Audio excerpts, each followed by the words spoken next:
Capres petahana Joko Widodo ketika berkampanye di Depok, Jawa Barat mengingatkan kembali bahayanya berita bohong atau hoax. Kerisauan Jokowi itu bukan hanya berita tak sesuai fakta yang benar, tapi juga bisa mengoyak persatuan dan kesatuan bangsa. Untuk itu, ia meminta pendukungnya meluruskan berita bohong dan melawan beredarnya hoax. Selama putaran Pilpres berlangsung, beredarnya berita bohong kian marak terjadi. Mulai dari isu soal Jokowi antek asing dan keturunan PKI, kampanye hitam 3 orang ibu secara door-to-door di Jawa Barat yang menyebut Jokowi akan hentikan azan dan legalkan pernikahan sejenis bila menang Pilpres 2019. Ada pula berita bohong soal 7 kontainer berisi surat suara tercoblos di Pelabuhan Tanjung Priuk maupun kasus hoax Ratna Sarumpait. Terbaru, server KPU di luar negeri yang disetting memenangkan paslon tertentu. Serbuan berita hoax selama Pilpres diakui Kementerian Komunikasi dan Informatika. Kemenkominfo mengidentifikasi ada 453 berita bohong sepanjang Maret 2019.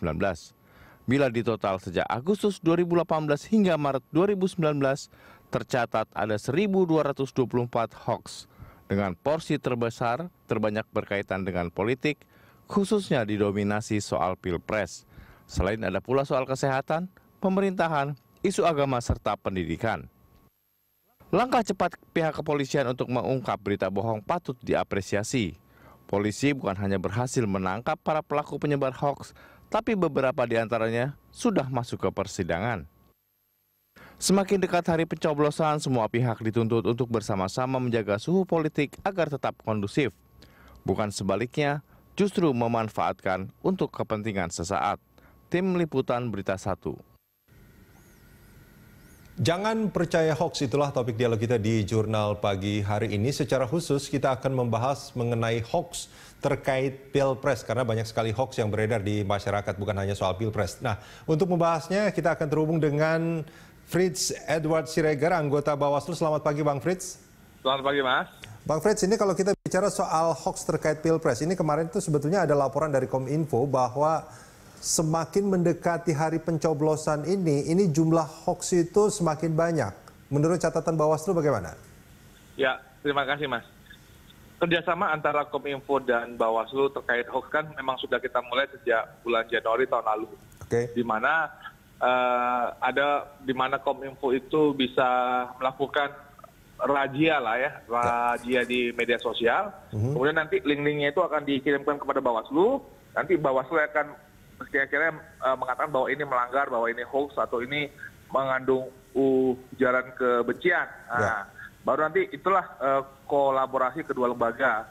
Dan apabila ternyata ini memenuhi unsur pidana, maka akan ditanya apakah ini masuk unsur pidana Bawaslu, unsur pidana pemilu, atau ini masuk dalam unsur pidana lainnya.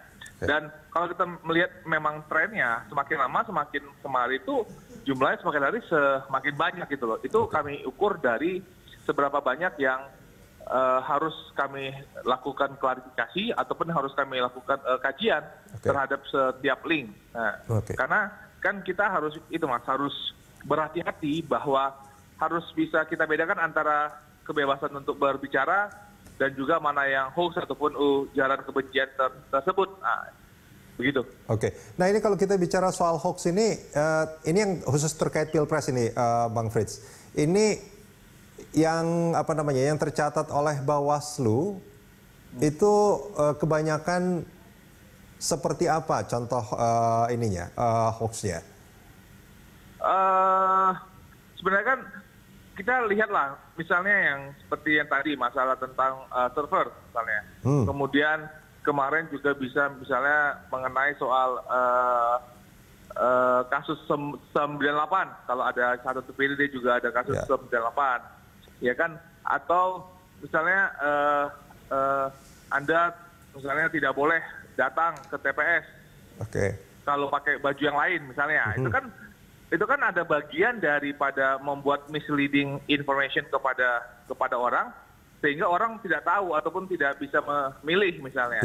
Nah, atau juga kegiatan-kegiatan yang mengajak orang untuk melakukan kekerasan ataupun persekusi kepada pendukung dari salah satu paslon. Nah, itu kan hal yang perlu kita apa ya, harus kita sama-sama kita sikapin bersama. Ya. Begitu, Bang. Oke, Bang Frits, ini terkait Pilpres. Menarik kalau misalkan kita bicara soal hoax ini, karena ini kan sudah berdampak sangat luas ke masyarakat dan kadang-kadang itu menjadi keyakinan mereka bahwa itu adalah kebenaran. Tadi sempat disebutkan soal server KPU yang sudah disetting itu. Itu Bawaslu sudah memastikan bahwa itu adalah hoax. Bahwa kalau kita melihat, Bang, itu kan bagaimanapun apa hubungan antara server KPU dan penghitungan kira-kira. Kalau kami melihatnya itu bahwa bagaimana kan penghitungan itu dilakukan secara manual dari TPS, dari PPK, dari kecamatan, kabupaten kota, provinsi dan nasional, itu kan rekapnya dilakukan secara berjenjang. Dan manual. Jadi pertanyaannya adalah, jadi server KPU itu fungsinya di mana kira-kira? Nah, server KPU itu kan mungkin berhubungan karena ada fotokopi ataupun ada scan dari C1 Plano misalnya. Tetapi meskipun demikian, kalau misalnya satu partai atau paslon memiliki saksi di setiap TPS, kan mereka bisa memiliki C1 tandingan misalnya, bahwa beda kok ini, dan mereka bisa melakukan penghitungan sendiri terhadap jumlah dari di masing-masing TPS. Dan juga ada pengawas TPS yang berada untuk mengumpulkan C1. Artinya adalah, misalnya seluruh saksi partai yang ada di setiap TPS, di mana ada 16 saksi partai dan 2 paslon, kalau mereka bisa kumpulin saja semua C1, mereka bisa mengatakan berapa jumlah yang sebenarnya begitu. Oke. Tapi boleh saya katakan gini ya, Bawaslu itu sudah mengkonfirmasi bahwa ini adalah hoax. Atau belum? Enggak. Kalau yang wajib untuk mengatakan hoax atau tidak hoax itu kan sebenarnya kan lembaga yang berwenang, Mas. Siapa itu? Jadi itu adalah KPU kan. Jadi salah satu bagian daripada gugus tugas hoax yang sudah kita buat adalah pada saat misalnya ada sebuah serangan hoax terhadap sebuah lembaga, baik itu KPU, Bawaslu, ataupun satu kementerian, cara yang tercepat untuk menanggulangi hoax itu adalah cepat melakukan klarifikasi. Tapi gini Bang Frits, maaf saya potong. Tapi bukankah Bawaslu itu punya fungsi untuk mengawasi kinerja KPU? Bagaimana mereka menjalankan fungsinya? Bagaimana mereka menjalankan tanggung jawabnya? Ketika ada informasi seperti itu, tentu ini kan juga menjadi masukan bagi Bawaslu untuk mengecek apakah benar ini akan seperti yang diduga oleh orang-orang yang bikin informasi ini, atau hanya Bawaslu mencoba untuk menata kronologi mengenai penghitungan surat suara yang tidak mungkin berhubungan dengan settingan server KPU. Tapi kan Bawaslu juga punya tugas untuk menyampaikan kepada publik bagaimana proses yang sebenarnya, Bang. Jadi bagaimanapun tetap lembaga yang tahu soal itu, yang terdampak sama itu yang pertama kali harus mengatakan. Tapi Bawaslu juga ikut serta dalam proses mengawasi apa yang sudah dilakukan. Bang Frits, artinya gini, kalau bukan Bawaslu mengkonfirmasi bahwa itu adalah hoax, tapi pertanyaannya saya ubah. Artinya Bawaslu tidak percaya dengan informasi mengenai bahwa server KPU itu sudah disetting untuk memenangkan paslon tertentu. Dalam fungsi pengawasan kan kami nggak bisa bilang percaya atau tidak percaya, Bang. Belum melihat. Tetapi berdasarkan sistem yang sudah kita bangun, bahwa itu mungkin atau tidak mungkin dilakukan, kami berpendapat bahwa penghitungan itu pakai manual. Jadi tetap harus manual yang dipergunakan. Baik. Nah, terkait banyaknya informasi-informasi yang kita sebut hoax ini, Bang Frits, ini kan menyerang bukan hanya KPU, tapi juga paslon 1 dan juga paslon 2. Nah, ini contoh-contoh yang menurut amatan Bawaslu bahwa ini adalah sesuatu yang dalam tanda kutip mungkin tidak mungkin. Itu yang menyerang paslon 1 dan 02 itu yang seperti apa hasil dari amatan dan mungkin juga penyelidikan Bawaslu? Contoh-contohnya artinya gini, contoh-contohnya supaya masyarakat yang selama ini menerima informasi itu, ini sekarang sudah mendapat klarifikasi yang jelas dari Bawaslu, bukan hanya sekedar counter attack dari pihak yang dituduh. Seperti itu maksudnya, Bang Frits? misalnya yang contoh yang paling real yang kita dapatkan 2 hari lalu, di mana ada WA mengatakan bahwa salah satu paslon menang di beberapa negara terkait dengan pemungutan suara di luar negeri misalnya. Nah, itu kan memang benar ada beberapa daerah yang sudah melakukan pemungutan suara. Malah misalnya hari ini tanggal 12 itu seluruh daerah di misalnya kayak di Dubai, di Kuwait itu di daerah Arab Spring itu sudah harus melakukan proses pemilihan. Nah, karena ini adalah hari Minggu kan kalau berada di sana. Kan sudah muncul nih sekarang salah satu paslon itu menang hampir di setiap negara-negara tersebut. Padahal kita tahu yang ada sekarang adalah namanya pemungutan. Belum penghitungan ya? Belum penghitungan. Karena baru penghitungan, semua itu baru nanti muncul pada tanggal 17. Itu semua akan dihitung bareng-bareng. Itu adalah salah satu contoh konkret di mana seakan-akan dia buat itu kayak sebuah berita, kayak sebuah linknya berita gitu, sudah dikirimkan dalam WA.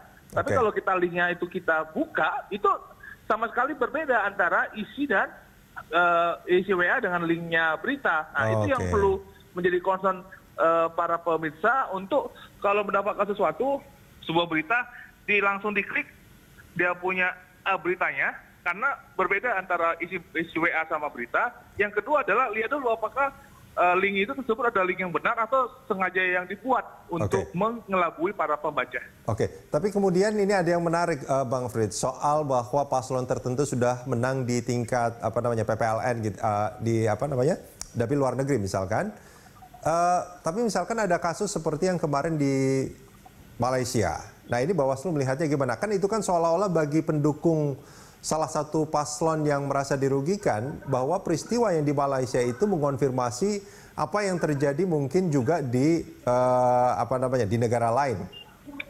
Ya, kalau kita kan sedang kirim tim ini, Bang. Kita sedang kirim tim untuk ke Malaysia. Jadi saya tidak bisa melakukan banyak komentar lah kira-kira soal itu kan, tergantung bagaimana daripada hasil daripada tim. Tapi inilah peran daripada seluruh penyelenggara pemilu, baik Panwaslu luar negeri ataupun PPLN untuk menjaga kepercayaan proses gitu loh. Karena mereka berada di luar, mereka mungkin ada memakai 3 mekanisme yang berbeda. Mereka bisa pakai pos dan kotak suara keliling, di mana itu tidak terjadi di dalam negeri. Makanya bentuk menjaga kepercayaan itu adalah PR terbesar bagi Bawaslu dan juga KPU. Gitu. Nah ini kan menarik sebetulnya apa yang terjadi di Malaysia kemarin. Kalau KPU melihat memang ada beberapa kejanggalan, tapi kejanggalan itu kan memang nanti harus dibuktikan ya. Sama Bawaslu juga kan berangkat ke sana. Nah tapi terus kemudian kalau di publik di kita, yang pertama menjadi pertanyaan adalah bagaimana mungkin orang-orang yang ada di dalam video itu kan itu bukan petugas ya, bisa dipastikan bukan petugas ya, Bang Frits ya? Saya tidak bisa berkomentar lebih jauh lah. Bagaimana mungkin itu sebuah dokumen rahasia itu bisa dibuka? Itu yang pertama. Artinya kan ada sesuatu yang dilakukan untuk bisa membuka itu. Gitu nggak kira-kira, Bang Frits? Kalau kita bisa melihat kan bahwa kan ada ini yang saya sampaikan tadi bahwa di luar negeri kan mereka memiliki dengan 3 cara yang berbeda. Satu dengan TPS, satu dengan kotak suara keliling, yang satu dengan pos. Dan mungkin di TPS kita tahu caranya, orang tahu bahwa bisa ketahuan dia bahwa bisa mencoblos dua kali atau tidak. Ini kan kotak suara keliling itu kan diciptakan untuk agar orang-orang Indonesia di kampung-kampung yang terjauh, yang di pabrik, yang di perkebunan, dia juga masih tetap bisa mencoblos gitu loh. Kemudian ada yang kedua dengan metode surat atau dengan pos, di mana dikirimkan di 30 hari sebelumnya.